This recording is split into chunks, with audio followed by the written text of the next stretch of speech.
How's it going, everyone? Today we're going to go over the Saddleback case for the Lightphone 2, which is probably what most of you came to. And also I'll be talking about my setup for the summer and the things that I've been doing. As you see, there is no studio yet. I've been moving for the last couple of weeks. So maybe in the future we'll have a studio, hopefully by the beginning of August or maybe September. But let's go to the case. Let's cut to the chase. I think it's a good case. It's a good investment. That's my overall thinking. I'm going to be keeping the case and using it. I think it's a good value proposition for what it offers. But there's a couple of things that need to get fixed around. And this is kind of like feedback for whoever made this case for the Saddleback team. And I'll be comparing it to the regular case. So this one's made out of leather. This one's made out of like polycarbonate with like some elastic here on the sides. And that has advantages and disadvantages. So when it comes to the design, I think they're both fine depending on the look that you want. If you want a more minimalistic look that fits more of the aesthetic of the Lightphone 2, definitely the official case is the way to go. If you want more of a rough look, a vintage look, something that is like, hey, you know, I got something working, but I prefer definitely the leather look, the leather feel, then Saddleback is probably your only option as of right now. I'm excited to see if more manufacturers, more people decide to do side projects with the Lightphone 2, so I'm excited to see if that were to happen. But they're both really nice. It depends on the aesthetic that you want to go for. They're very well made, both of them. This one's $25. This one is $60 to $70 last time I checked. I'll make sure to include the links in the description below. But I like them both. I've used them both extensively as of this time. It's been 3 weeks on this one. This one is, well, a year or so. And this one, it has hold up, but it does have its issues. Now, I think this one's way more durable, so you're gonna buy this and probably have it for the rest of the lifespan of the phone. Whereas this one, of course, can break because of that material, the elastic material, especially in the corners, even though it's hard, sometimes starts deteriorating. The elastic material starts wearing and tearing. This one's gonna wear and tear as much, but because it's leather, it's probably gonna last for a longer time. So the sign, if you want a more minimalistic look, more slim profile, definitely the official case. If you want something more rough looking, you like the leather feel, Saddleback is the way to go. Now, let's talk about functionality. So the official case has all of the functionality. It does have the opening for the port. It does have the opening for the headphone jack. It does have matching with precision where the buttons go, and it allows you to have full functionality. The Saddleback case is almost perfect. So it does have that functionality as well. It allows you to use a 3.5mm headphone jack. It does also allow you to match the buttons, but on the side, it is a little bit finicky. It's not as precise as the one from the Lightphone team. Of course, it's the official one. The official one's better when it comes to functionality. So sometimes I hit the middle key here on the side, and sometimes I end up hitting the volume key instead of the middle key for the Lightphone. So that can be a little frustrating. It's not a huge deal, but you know, you kind of need to know what you're getting into. So the functionality is a 4 out of 5. It's not full, it's not amazing. Because of that, sometimes when I hit the side button, I may hit the volume key.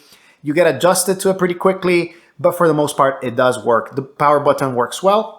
And here at the bottom, it's a full opening. So when you put the device, it does not cover the bottom.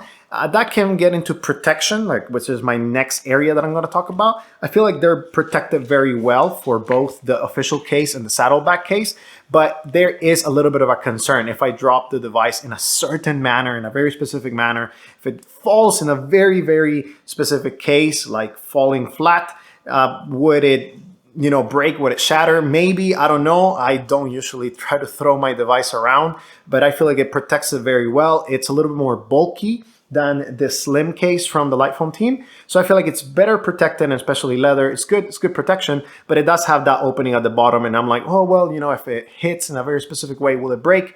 Maybe. So I'm not necessarily sold on it in that perspective. So protection is, again, that 4 out of 5 is not perfect. If the case, this one is 5 out of 5, then when this one's 4 out of 5, 3.5, 4 out of 5, just because of that opening right there. But, you try to take care of it, keep it safe. Nothing bad is going to happen most of the time, or most likely. The only other thing that I find to complain, quote unquote, with this case, otherwise I think it's an excellent case, and I'm going to continue using it. I like the rough look. I like the leather feel. It feels really good in the hand, is that it does have these corners, and this is a flaw of the other case as well, the official case. That's where it tear in the corners, but this one is just rough looking around the corners. So that's the only thing. If it was more smooth, if it was nicer, I think it would be better. But I think the Saddleback team has done a great job. I personally enjoy it. And you know, as you use it more and more, those corners kind of like stop bothering you. If you saw a picture that I put on the light phone subreddit the other day, a lot of people were like, man, that doesn't look good, yada, yada, yada. But I think you get used to it, and definitely the corners just look better over time. Because you don't have that protrusion, that opening that you may see in that picture. So overall, I like the case, I enjoy using it, and I'm going to continue using it for the foreseeable future. Now, that's the case. If you're here for that, perfect. Now I'm going to talk about a little bit of my setup and the things that I've been doing during the summer. So this summer, I've been trying to figure out what's my setup going to be for the future.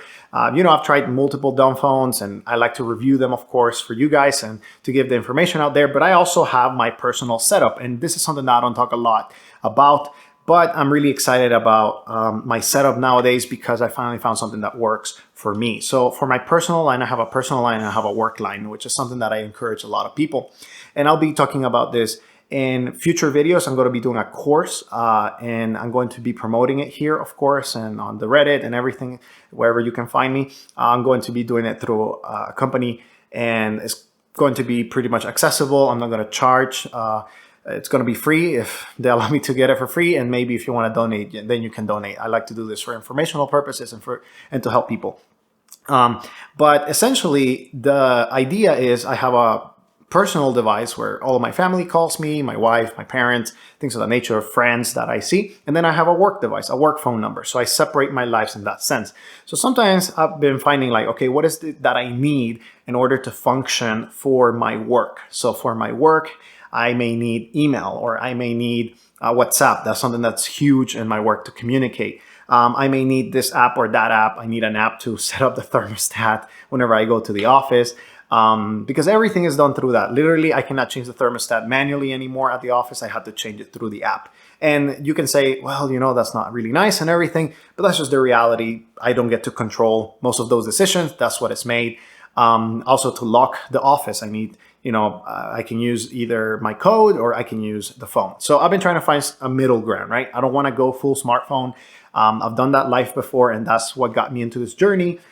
So I've been finding that the CAT S22 Flip, this is a device that I've used before, and I tried out. I actually gave it out to somebody here in the channel, but this time around I bought one for myself, and I found that this is probably the device that works best for me. So, and my needs. It's a flip phone, but it does have the ability to have essentially all the bells and whistles. Right now I'm doing an update in it. But I'll show you, you know, the apps and everything in the setup. So this has full Android, and a lot of people are like, well, that's a smartphone. Essentially, yes, it is. It does have the capability of a smartphone, but you're going to be scrolling less just because of the form factor. And that's something that I like to talk a lot about, the form factor and the way that you use the device. So if you use a device, the form factor affects how you use the device. So a flip phone, even though it has all of the necessary things, I'm not going to be typing and searching and browsing on this device just because of the form factor. It's actually quite bulky, and that's something that I like because I don't have to buy a case for it or anything like that. You know, it's going to last for a long time, but it does have the things that I need. It does have Zoom, it does have WhatsApp, and it does have the email whenever I need to check it or send a quick thing for work. So what I like to do is essentially I take this with me every day I work or I go to the office, and then the days that I don't, then I go and I get my light phone too. And I don't bring my work device when it's just a personal day or when I go on vacation. I try to leave that stuff away if I'm not going to be working remotely. If I'm going on a full vacation, just like, you know, time off and things like that, just bring your personal device with you. And this is my personal device of choice. I don't think any other device comes close for me personally and my needs. But if you need something more advanced, and this may be your case, maybe you don't want to have a work phone and a phone number, a personal phone number. Maybe you just want to have one device. Something like the CAT S22 Flip, if you're in the United States, can work really well, especially because it does have a lot of the features, right? So it does have the special apps, the smart apps, but it's not going to be the most amazing experience. It has a touchscreen, but it's really small. It's kind of cramped in here on the top of the device. It's top heavy, so you're not going to be using it a ton if you're using this device for those purposes. So that's what I like about the CAT S22 Flip and the system that I've been built, because this has a camera, this has Zoom, this has WhatsApp, the things that I need to coexist with the world and coexist with my job. And whenever I don't need to coexist with my job, whenever I have personal time, I just put this aside and go with my light phone 2 old, trusty, good. You know, it's been 3 years now and I enjoy every single moment of it. But whenever I need work and I don't want to compromise by going to a super smart device, then I just go with the CAT S22 Flip. It's a great device. It's a very good, you know, middle of the ground option. And there are other devices like this one, like the AGM M7, or you have the Chin F21 Pro for those of you who are in other areas, other countries outside of the United States, since the Chin doesn't really work here in the States very well. You have those phones that you're able to work it out. You're able to install certain applications, maybe it's something to share your location with a loved one, or maybe it's Signal where you're trying to communicate privately. You have the ability to use that with the CAT S22 Flip. And that's about, you know, what my setup has been. The other thing that I did, and this is something new, is essentially I used to have a desktop at home at my studio.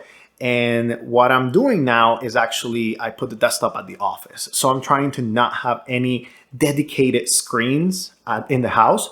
That way I'm not glued to it. So something that happened, especially during the pandemic and during my time at the studio back in Georgia and back when I just moved here to Colorado in the first place that we moved in, was that I had a dedicated space where I just to sit, do work and stuff like that. But now I'm forcing myself to go to a different place. And I'll be talking a lot about it in my course that I'm going to be developing.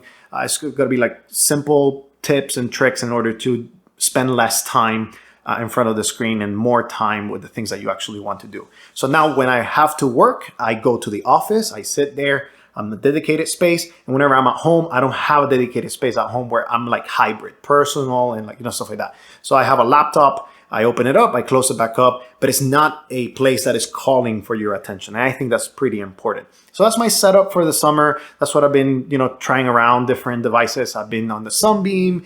I've been on the Shock Classic for a couple weeks that I was testing it.